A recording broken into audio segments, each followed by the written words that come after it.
Thank you so much for being here. My name is Dulce Valencia. I am a proud immigrant storyteller from Guerrero, Mexico.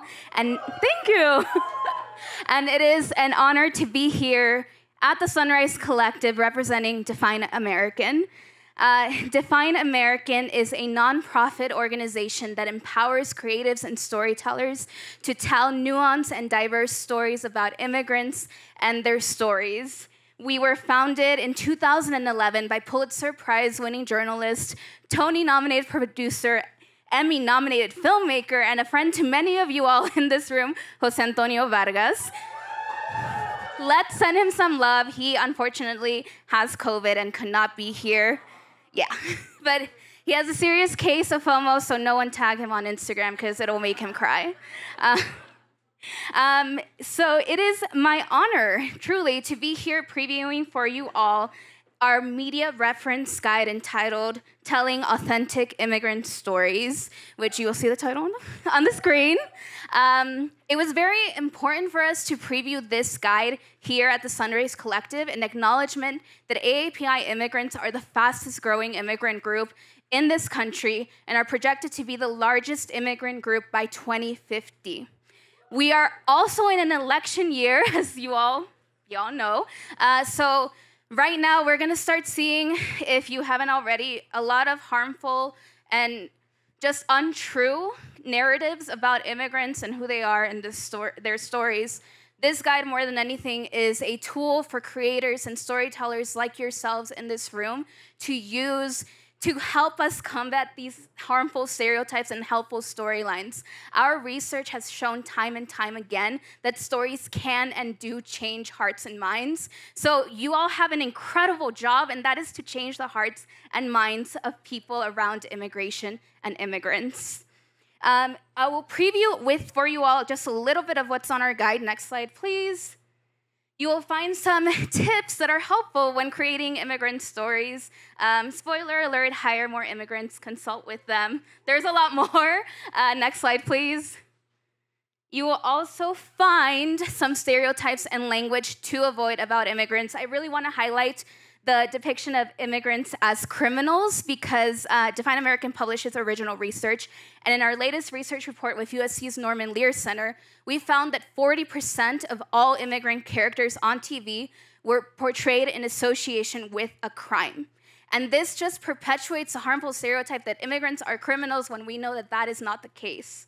Next slide, please. You will also find important terms to know, especially as we're in an election year and these terms are going to be used as weapons to harm our communities. Terms include asylum seeker or deferred action for childhood arrivals, DACA. I really want to note and remind everyone that seeking asylum is a right protected under law and that DACA unfortunately does not provide a pathway to citizenship like some people will make you believe. Next slide, please. You will also find the Define American Immigrant Representation Scale, which, informed by our research and our consulting practice, is a set of questions meant to be used at the beginning of the creative process. These questions will help guide creators when creating their stories. This is not the end-all, be-all of representation. This is just a starting point. Next slide.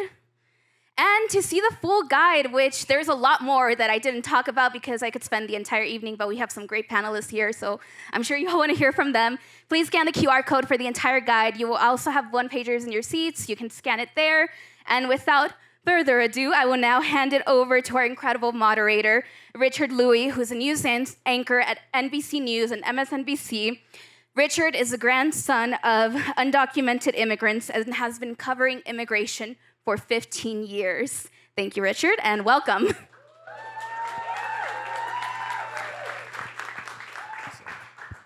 Dulce, thank you so much. Sunrise Collective, how we doing on the second day? Yeah. Had some food, energetic, ready to go. And I'm so sorry that Jose could not make it. He absolutely wanted to be here, as you were saying, Dulce, and he is definitely here in spirit. In fact, he did give a special message to all of you, which I'll share in just a moment, that he forwarded on to me. But I'd like to introduce, first off, our panels, who are really, really awesome. And again, this section, this particular panel that we have is Telling Authentic Immigrant Stories with Define American. So first off, I'd like to introduce our guest, Carlos López Estrada. Woo! Carlos is an Academy Award-nominated filmmaker from Mexico City. He is here at Sundance supporting Didi. Who saw that? It's a film he produced about a Taiwanese-American teenage boy wrestling with a complex inner sense of identity, for those of you who are not familiar with it, and a moving love letter to immigrant parents. Now, his production company, Anti-Gravity Academy, develops and produces Anti-Gravity Academy. I didn't work the second time. All right. Develops and produces independent projects with the aim to uplift stories and creators from underrepresented communities. Carlos's debut film, Blind Spotting, that premiered opening night at the Sundance Film Festival in 2018 and was subsequently released by Lionsgate Entertainment. Carlos was also nominated by the DGA for Outstanding Directorial Achievement of a First-Time Feature. And his third film, Raya and the Last Dragon, that was released by Disney in 2021. You got some work to do, don't you? Yeah, all right. Thank you. Omar Kamara. Come on up. He is here at Slamdance supporting African Giants. It's a film he wrote and directed about two first-generation Sierra Leonean American brothers navigating the changing dynamics of brotherhood. His films touch on his first-generation experience and strive to highlight and honor the African diaspora. His previous film, Mass Avenue, about a first-generation African-American and his immigrant father being radically profiled by police. That won the grand prize at the DGA Student Film Awards and is available to stream on Max. Yeah.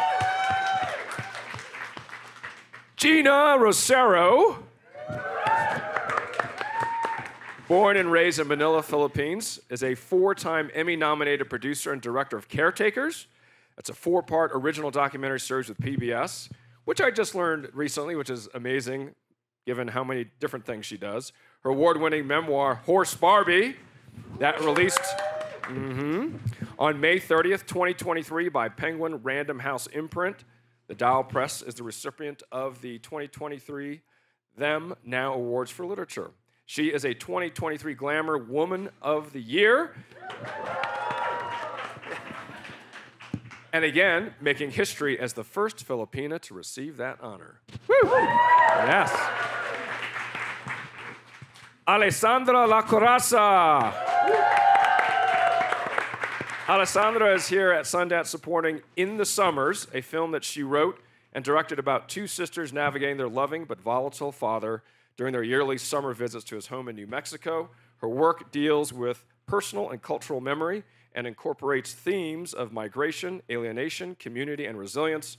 Her previous film, Mami, depicted a young Latinx immigrant woman tending to an emotionally draining relationship with her mother in the midst of a hostile to immigrants political climate. Welcome all 4 of our panelists.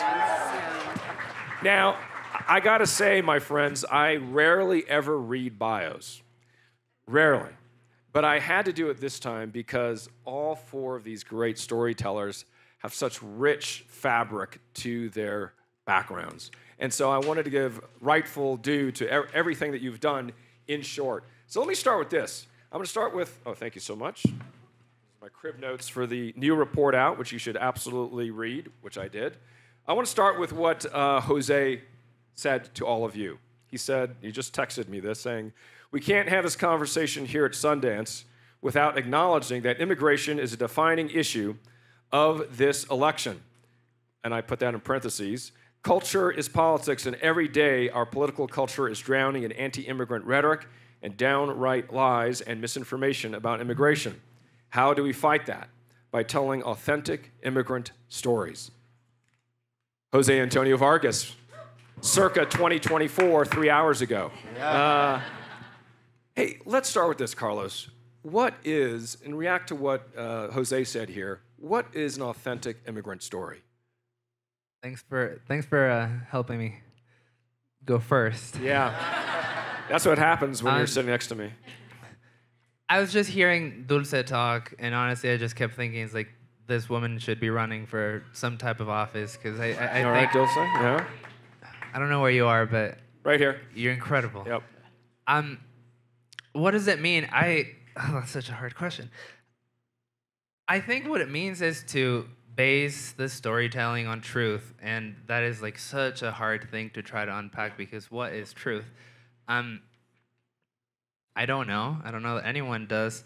What it means to me is to use our power as storytellers with responsibility. Sure. And I think what that means is to make sure that we are as informed as we can to tell the stories that we're telling based on facts, with empathy, involving the communities that we are representing in our stories, and making sure that we are looking at our teams, looking at ourselves, looking at our advisors to make sure that every decision that we're making, whether it's small, whether it's casting, whether it's how you're promoting a movie, that it's done considering the people that you're speaking about, that you're representing, that you're telling these stories about. So I don't know if that. How'd you do it in Didi? How'd you do it in Didi? How'd you apply that, what you just said, to Didi? That particular movie I produced for director Sean Wong, and I think, oh, he's there. He just jumped up. Woo! I think Didi and like any other, I've gotten a chance to tell stories about communities that are not my own, and I feel like the very first question that I always ask myself is, it's like a true exploration of, am I really the right person to tell this story? And I think that needs to be the very first question that not enough people are asking. I think recently more people have, and where, you know, things like this are making us aware, but I think that's the beginning point. And then the second is, who am I involving to make sure that the story is being told authentically, and how can I fill in my blind spots? How can I surround myself with people who are gonna help me whenever, you know, because we're not perfect, whenever I have a misstep, whenever I'm heading in the wrong direction, just making sure that we build a support system so that we are doing it right, or as right as we can. Yeah, thank you for that. Alessandra, as you look at this difficult question of authenticity in immigrant stories, how do you express that? How do you describe that to people? How do you do that in your work?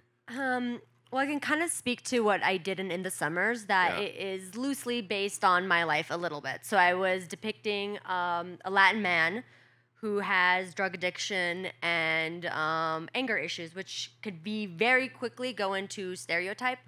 Especially, I'm Colombian. I grew up with hearing cocaine, cocaine, cocaine from a young age, like being asked if my parents were drug dealers, and seeing that as like one of the only narratives that you see on TV.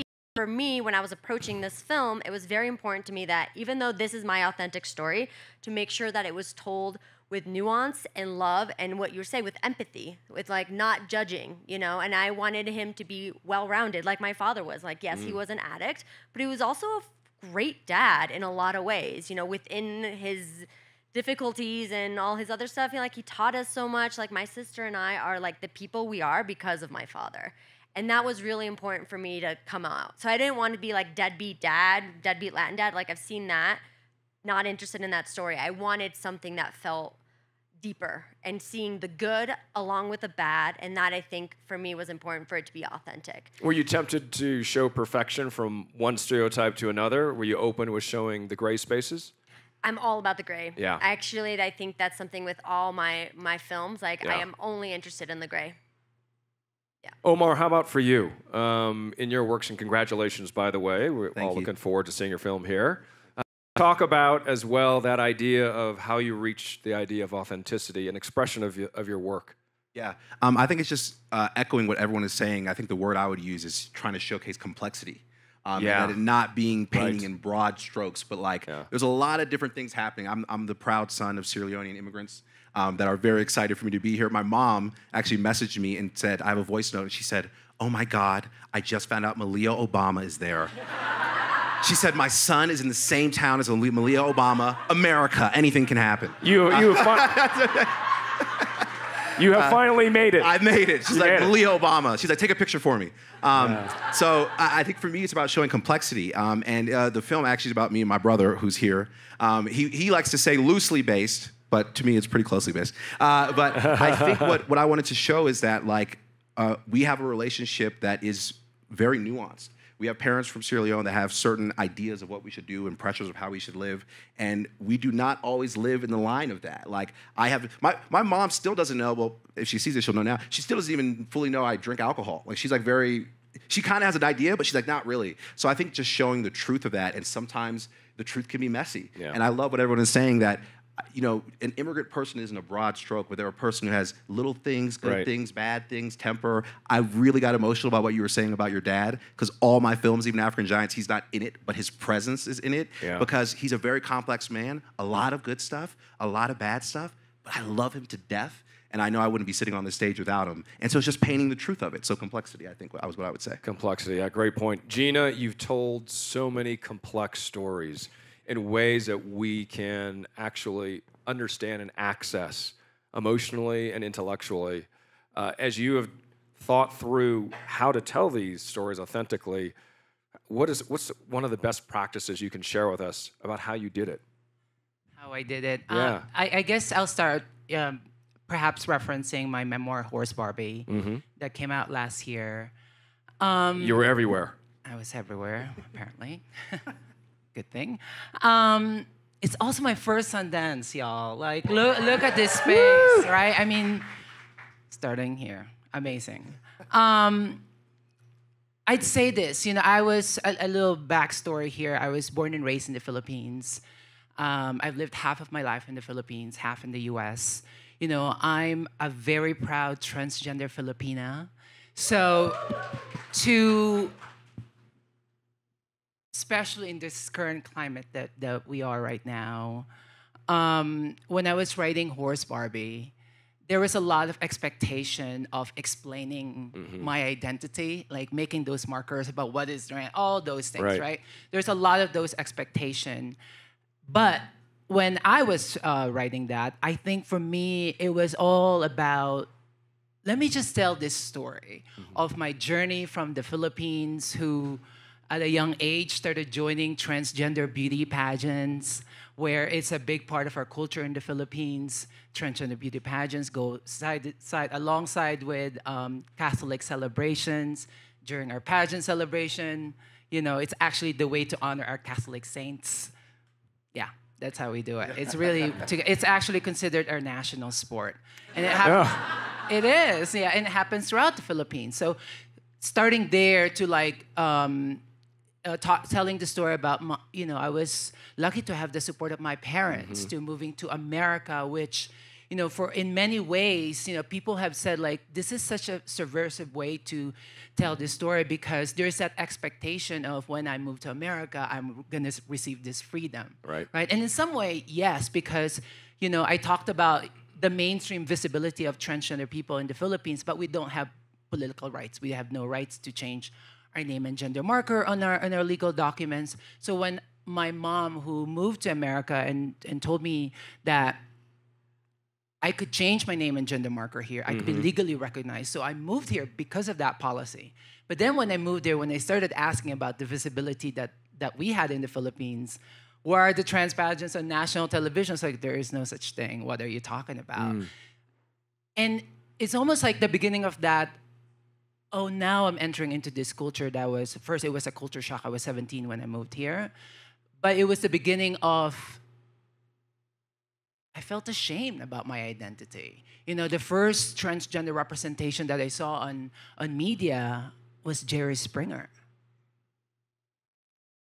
That says it all, you know? So to feel that sense of, oh, now I'm grappling with a completely different culture. So when I was writing my memoir, Horse Barbie, I told myself, I'm going to be unapologetic in telling this story, tackling themes that are, you know, that are serving really what was my curiosity from, you know, addressing the colonial process of someone being born and raised in the Philippines, where it's all about this very colonial upbringing, talking about colorism, but at the same time talking about this cinematic universe of trans pageantry in the Philippines and Catholicism to, you know, and then when I moved to New York City to pursue a career in fashion, I had to completely be stealth, where my model agent did not know I was transgender for 8 years. So I was like out and proud in Asia, had to go back to the closet here in America, and had to come out again. You know, it was, I wanted to show that complexity.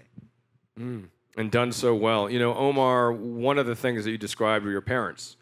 And one of the questions I like to ask, because it was something that surprised me in my profession. I remember that time I did a story on illegal immigration, and I was on CNN at the time, and we went to a commercial break. And then I realized, hey, that's my grandparents. I'm the grandchild of 3 unauthorized immigrants who the story I just told. But it took me until I was like 35 to figure that out. And that was my coming of age of, oh, I have a story I need to start telling here because I just realized it. Yet I knew it earlier, but I didn't own it yet. When did you realize it, that your parents have this immigrant story? Could have been when you were 5. It could have been that you came of age when you did your first film. When was it, and how did it affect your creative perspective? Yeah, I mean, that's a great question. I think one thing for me, and we were talking a little bit about it backstage, my parents were always very, very adamant of, like, you're African. I had a friend of mine who's from Ethiopia, and his parents told him, like, his parents are from Ethiopia, and they were like, you're American, we brought you here to be American. My parents did the complete opposite. They're like, you are African, you will always be African, you're living here, but you're African. You're a descendant of chiefs, you need to know that. Your full name is Elijah Umaru Saidu Kamara, you need to know that and be proud about it. So, thank you. So for me, your brother laughed. He laughed. That's Elijah Abubakar, Saidu Kamara. There you go. All right. But I think for me, it was always in my ear. They always told me that, and I think it's, you know, I always say that I actually think I got my storytelling from them. Both my parents are like phenomenal orators. Like, they sit at the kitchen and we all sit around them and they literally would just talk for hours. Like, we'll get home at 7 p.m., we'll go into 3 a.m. and them telling us all these stories of their village in Fatagu, back home. My dad tells me stories of how he was taxi driving when he first came to the US and washing dishes and doing everything to make it happen. So they kind of have always told me, and it's been downloaded in my DNA. So what's funny is when I started to tell my stories and I was developing my short at AFI, I just was writing my experience of what I know, my parents know. I was shocked by how confused the people were. They were like, wait, what? Like, I remember, like, my dad told me once, and it's actually like the opening of my short, Mass Ave. He goes, if you ever disrespect me, I'll skin you alive. And he said it to me when I was young. And so I put that in because I was like, oh, it impacted me a little bit, but it's no big deal.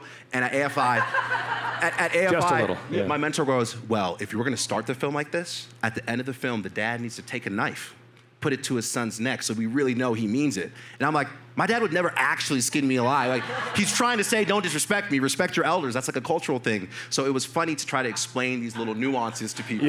Like, I'm like arguing with people like, I swear he doesn't actually want to skin me alive. Like, he's just saying that. But that's what I think has been so refreshing about me telling these stories, that are just putting little details like that in there and people going, oh my God. And from all different backgrounds, Chinese, they're like, my dad said something similar. My dad did the same thing. So, you know, it's the corny thing, the more specific, the more universal. But I found that just by telling the truth, like, people relate to it more. And they haven't seen it as much. So that's what I'm excited about. Yeah, so it was in the water is what you're saying, or in the knife in your case. And you carried it through all of your creative works. Yeah, my short is about me and my dad. This one's about me and my brother with my dad's presence in it. So it's all just little cultural nuances, conversations that we've had. I'm fortunate that my brother and my fiance, Aaliyah, who's here as well, they allow me to, when we're in the middle of a conversation, to stop and take out my notes document and go, you just said something that is so fascinating, and write that note down. And I literally will copy and paste. So a lot of the dialogue in that movie about being first generation, us being bullied as kids on the bus, you know, people used to call us burnt cookie, sing the Lion King anthem and stuff when we came in. That stuff's in the movie. We do it with a little bit of humor. There's a little seriousness in there too. But it's literally just copying and pasting that stuff and putting it in there. So yeah, it's like, it's in all my work. And hopefully in the future projects as well. So, ladies and gentlemen, Omar, on his next question and his answer will actually reference his great aunt, who's also here somewhere, I'm sure, too. Called out 2 other people. Alessandra, tell us about your migrant immigrant perspective and when that coming of age reality to your creative perspective happened. So I came to the U.S. when I was 5, and we moved to the outskirts of Seattle, where I was the only Latin person for as far as I could tell. And so I always knew I was an immigrant. I always knew I was different. And even though I looked pretty white, just like everyone else, I was still a marker. I was like, you're not this kind of white. You're a different kind of white. And so I kind of grew up with that. And then we moved to Florida, where everyone was Latin. And then there, all of a sudden, they're like, you're not Latin. And I was like, no, I was born in Colombia. They're like, on a plane? And I'm like, No, actually, in the country. So I've always felt like an outsider in both places. Yeah. But I think for me, in telling the story, there was no way that the dad was not going to be an immigrant because that's just my experience. Like, it was important to me to, just to tell that story authentically. Like, why? Of course he's an immigrant. Like, why wouldn't he? And for me, it was also, the casting was important for him to be Latin American, not Spanish. That, for me, was a very big distinction. Like, they're like, oh, look at these great Spanish actors. I was like, not the same thing. And that was very important to me as well. Great. And for you, Carlos? Can you repeat the question? Sorry, I was very, very immersed. How many family members do you have here in the audience? I have one. And you do? Yeah, I do. And then extended Didi family. I think there's a lot of us in here. I thought you were going to claim Omar's brother and his girlfriend, right? No, the question is about your immigrant experience and what was that coming of age moment?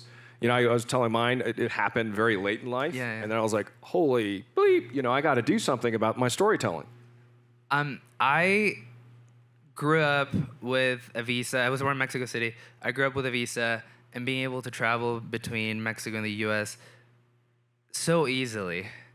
And then my mother and I decided to move to the States when I was 13. She's a single mom who worked, from sunrise to 12 p.m. for most of my life. So she had this woman that would work with us at the house and would help her a lot, and she wanted to come up to the U.S. with us when we moved. And I think that was the first time where it really hit me so hard how there's these very arbitrary set of considerations for people, and we were able to get a green card. We were able to move across the border relatively so swiftly, and this woman couldn't, and she had to come as an undocumented migrant. And I think that experiencing those two timelines parallel just made me realize that how tragic it is that two people who really should have are no different are considered for some type of reason, whether it's on paper, there's a person who checks your life resume and somehow decides whether you're worthy or not to enter this country.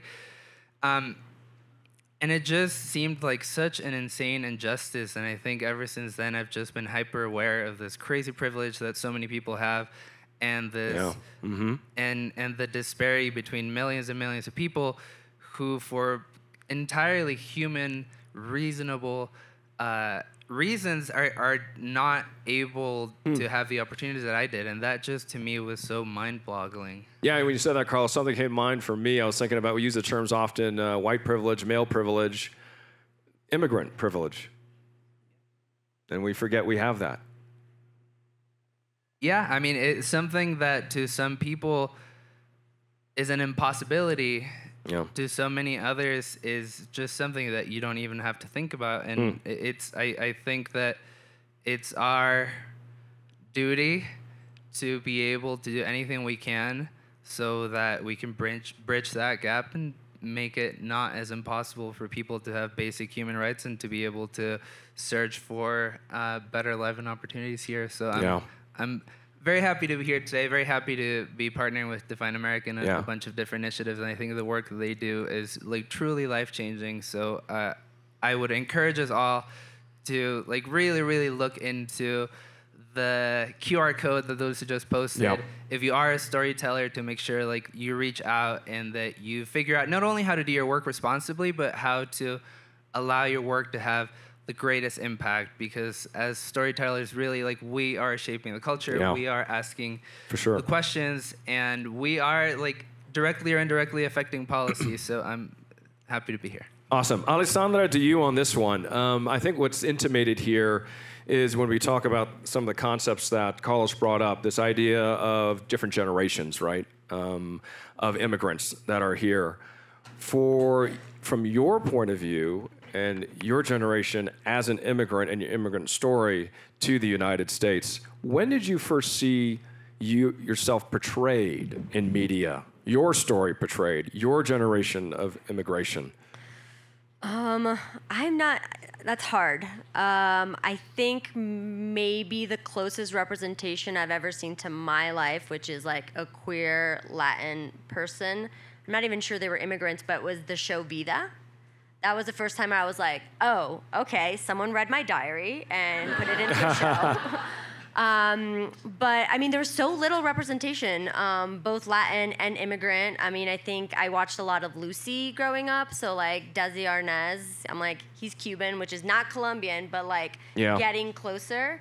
And then Shakira was actually a really big deal. Yeah. You know, because in the 90s, there was so much talk about drugs and kidnapping and all this violence in Colombia, and all of a sudden, this Shakira comes out with Pies Descalzos, and my dad, like, flipped out and bought, like, every CD he could find and was giving them out to all our neighbors. There was, like, so much pride in Shakira, and it made it, you know... Did he like, sign it, too?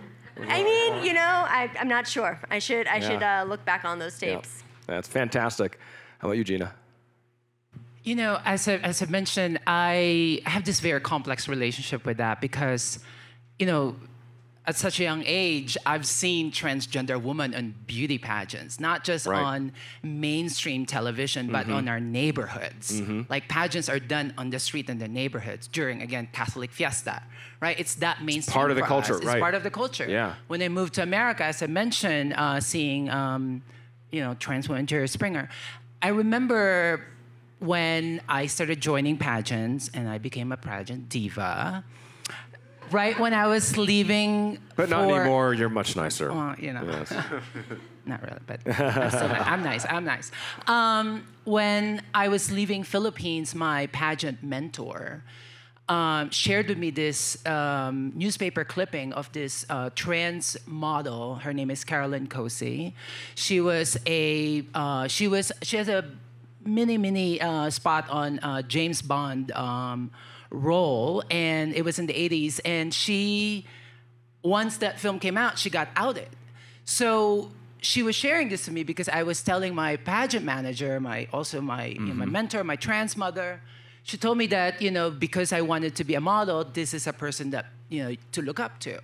And even at that age, I was 17 years old, thinking about that, I was thinking that maybe someday I could be like her because she has done that. Right. But at the same time, it was also offering this sense of caution because when she reached that high of visibility, she got outed and her career disappeared. It was a possibility and caution at the same time. So even when I moved to New York City to pursue a career in fashion, I was carrying both of that complexity. Like, I chose the most visible career. You know, I was in covers of magazines, in commercials and all that while being invisible at the same time. You know, yes, I remember, you know, maybe I could be like Carolyn Cosi, and yes, some of the elements of her life kind of became my life. And she did Playboy, I did Playboy, you know, magazine cover. That's what I meant. Everybody's got the phone out right now. And it's crazy how those things happen, but with that, what I'm saying, it's also, even writing this book, is my way to heal. Because that was tough, you know? Yeah. And the mental anguish of having to remember that I could be visible but invisible at the same time constantly for 8 years took its toll. It got really dark. It was really bad. So to go to the other side, as I mentioned, it was a complex relationship when it comes to visibility and representation for me because of that experience from Philippines to here.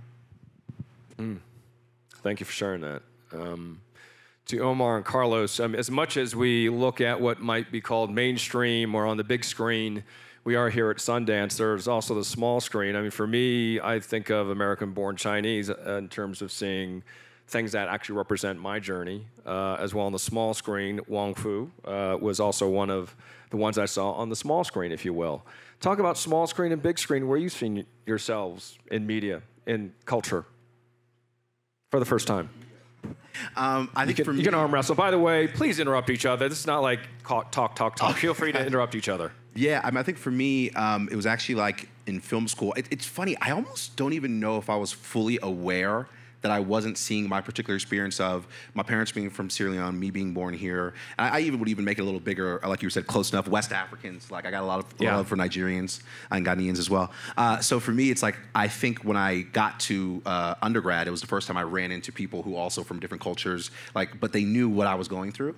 And I think like so the small films for me that in terms of like they didn't play in maybe these massive theatrical runs, but Andrew Dosunmu has a film called Mother of George, which you have not, if you have not seen, is one of the most beautiful films I've ever seen. Just in terms of the way people were dressing, that like it's even making me emotional thinking about it now. I had not seen that on the big screen. And then for me, it's also cool like just in terms of like actors, like Idris Elba is half Sierra Leonean. That's cool. That's a calling card for us. There's a video where he like raps in Creole, which is like our broken English language. That's amazing. So for me, it's definitely it's growing. I think so one of the things we talk about in my film is how like I remember growing up when being African was like not cool. Yeah. And then now it's like Whiz Kid, Burna Boy, who's going to the Afro Beats Festival, and I'm like, oh. Like it's cool now. Okay, cool. So definitely 10 Afro dances you should know. Yes, exactly. Right. So it's growing now, and then I'd also like to shout out Steve McQueen for his series Small Acts. It's actually about Caribbeans, but when you want to talk about just something being close and feeling like your family, and also a film called Still Walking. It's here because I always get self-conscious about pronouncing Coretta or Corita, but this filmmaker, I'm sure you guys all know, I saw this film and it's not from my culture, but the way in which the family dynamic was, the father-son dynamic, the father wanting the kids to be doctors. I watched it in film school, and I was like, this is the closest experience to my life. Still Walking is a masterpiece if you haven't seen it. So it's growing, but those are the films for me. I did notice you did not mention your great aunt, so I'll give you that. Not this time. Carlos, to you, when was the first time you saw your story portrayed? I mean, I had a journey that I think is probably similar to a lot of people here. I came into this country, I had a thick accent, my vocabulary was very limited, so I kind of like turned inwardly and got really shy. And my vision of success as a person was, I was like, the day will come where I will fit in and no one's going to be reacting to when I mispronounce something, and no one's going to be. I'm not going to be like that guy who just came in and is sort of like infiltrating. Yeah. And that I think was really just for a long, long time, and the majority of my young adult life, I used to love Mike Nichols, and he was sort of like at the pinnacle. I was like, I need to. If I can ever do something like that, then I'm gonna be a good director. And I think it took a long time for me to unlearn that. A long time. I saw my senior thesis from film school recently, and I was horrified. I was just trying so desperately hard to appear as like a white filmmaker. That's all I wanted to do. Like in the themes and the people I cast and how I directed it. Yep. I saw it really like 2 weeks ago after not having seen it for like over 10 years, and I was just like, I need to find a way to bury this. If it ever surfaces, I'm just gonna get killed because it was truly horrifying. Thanks for letting me know. Now I have a story. I got a story when I get back to work now. I'm sure it's out there somewhere. Okay, here we go. Please don't do that to me. But I saw, and it wasn't that long ago, I saw Hamilton in the theater, and for me, it really just kind of like shook me to my core, because it was just like, okay, here's someone who's just unapologetically fucking things up and is not really like, is telling the story of America, but his way, and is not really like, does not care who is getting to play these roles and how the angle that he's choosing to tell this story. And I know a lot of people have lots of issues with Hamilton, but I think it did so many things so brilliantly. Yeah. And for me, I think it was just kind of like, and the fact that it did so well, and it really entered the mainstream, and all of a sudden you had everyone singing the songs and learning. And to me, I think it kind of like broke a barrier, and I felt like it gave me permission to be careless about how I wanted to tell my stories and to just do it my way without having to consider like what I need to look like, what I need to sound like, and who I need to be. So. I mean, you bring up, thank you for, by the way, being vulnerable in that way, because a lot of times you're in the room and you're that expert, but you're not the expert. You're just one person. And so we are here because we have a guide. Third time it's been released. And so as we're telling stories about our various communities, whether it's from our respective communities or all of our communities of color or all the communities that need inclusion, who do you tap to get the help? Like I remember when I remember, well, obviously Define American when it comes to these stories, but do you remember that first time when you reached out, you said, I realize I don't know everything about my people, and people think I should. Like in the newsroom, people would look at me, oh, only API guy there, you better go ahead and answer all these questions about every 54 origin countries right now, and I couldn't do it, and that was the beginning of I better learn about this API thing. And it's a long journey. So to the panel, whoever wants to go first, what was that first time you realized, I don't got all the answers? And who did you reach out to? Who did you reach out to? I reached out to APIA Vote at the time. Please. I was going to say, I remember, so I was talking about being a fashion model for 8 years. And when I decided in 2013, when I decided that I'm going to come out and I can't live this life anymore, yes, it's still considered a risk at the time. And I told myself, if I'm going to do this, I want to do it in the biggest possible stage, right? Which is the TED Conference. It was amazing, by the way.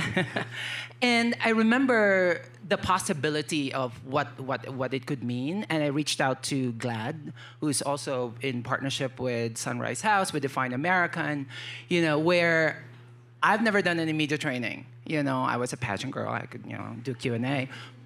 And they were there to guide me in the sense of, the way to communicate your story, especially in media setting where it's supposed to be just like this clip little things, but also at the same time knowing that you are your own, in telling your story is really owning and claiming what you want to share, right? And not just adhering to like datas and stuff. But also at the same time, as a storyteller, when I decided to do my first directing project with PBS Caretakers, it was at the time, this was in 2021, this was in response to what was happening, obviously the pandemic and the racial reckoning that we were having. I was just feeling, particularly I was not seeing a lot of Filipino frontline workers being talked about and their voices. All I'm hearing, obviously, the horrific conditions that was happening. And I just remember thinking, like, caretaking, it's such a Filipino, it's embedded in our culture. Correct, yes. So when I decided to tell that story, I reached out to the community that I knew. The Caregivers of America, that's correct. And to tell that story from their perspective as well, from having for example, I did an episode which the first trans woman who was in the, what's that singing competition, The Voice, right? She was the first trans woman on The Voice. And then when, I think after The Voice, they were touring, but then COVID happened, they can't tour. She went back and being a phlebotomist, and when she was a phlebotomist, she got COVID, and she got long-haul COVID, and it ruined her voice. A singer who couldn't sing. When she was telling me the story, I was just like, I'm thinking of that last scene in The Star Is Born when Lady Gaga was singing, I'll Never Love Again. I was like, how could I capture that moment? Capturing her, Angel Bonilla, by saying, maybe I'll never sing again. She has recovered. But like going into the communities that know how to tell their story. 15 seconds for each of you. We're down to a minute and a half right now. So 15 seconds to the question to you very quickly. I use Wikipedia a lot. And is that when it happened? Yeah, when it happened? Sometimes I was like, I don't know this history. And how long ago, Alessandra? How long ago? Yeah. I Wikipedia all the time. No, I'm doing that first time. We're like, oh, they're asking me a question about my community. I don't know, and I need to go to Wikipedia real fast. When did it happen? I mean, probably as in middle school. Yeah. Yeah, something like that. I think something like that. But I think for me, I always just went to my community, asking my dad. I also grew up in Northern Virginia, which is very diverse. So I had a lot of friends from all different backgrounds. Nigerians. So you just went outside? Yeah, I just went outside. I'm like, hey, text, let's talk. Yeah. And a little Wikipedia too. Yeah, a little wiki. Do you remember that moment? What was it? 15 seconds? I don't know that I do, but I just want to piggyback on what you just said. And I think it's really the answer is in community, and most of the times the answer is always going to be community. Your immediate community, but also there's amazing organizations like Define America, like CAPE, like Nalib, who are really just here to help us tell these stories right. Okay. Define American has a sliding scale for independent production. So, like, please use these resources because they're here to help us. So we are living today in 2024 is the largest number of migrants ever in the history of the world, ever. And in 15 seconds, what is the story you want to tell? Because of that dynamic, we're in 15 seconds. I'm already over, but you go first, Alessandra. I think the next story I want to tell is actually in the military, and because there's a lot of immigrants in the military, and I'm curious to see those experiences on screen. Geena, 15 seconds. I briefly talked about this earlier. My book, Horse Barbie, I told that in the most cinematic way. How about I'll say this? I want to tell Horse Barbie in the most cinematic way. All right, we like that. We like it. 15 seconds. Oh my God. 15 seconds. I was not ready. Go. 15 seconds. Just say something. I want to tell your story with you. All right, thank you. All right, Omar.